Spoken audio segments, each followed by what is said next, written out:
रहमतुल्लाहि व बरकातुहू।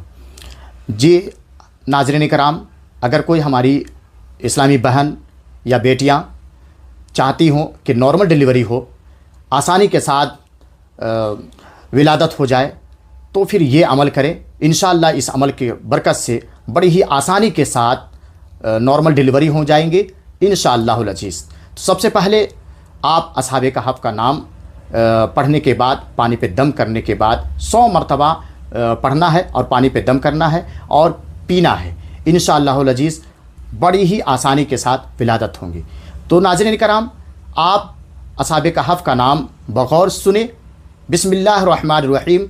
इलाही बिहुर्मति यमलिखा मकसलमीना कशफूतत तब यूनस अज़रफ़त यूनस कशाफ़त यूनस यूनस बूसा वस्मिकल बिहिम क़ित्मीरिन।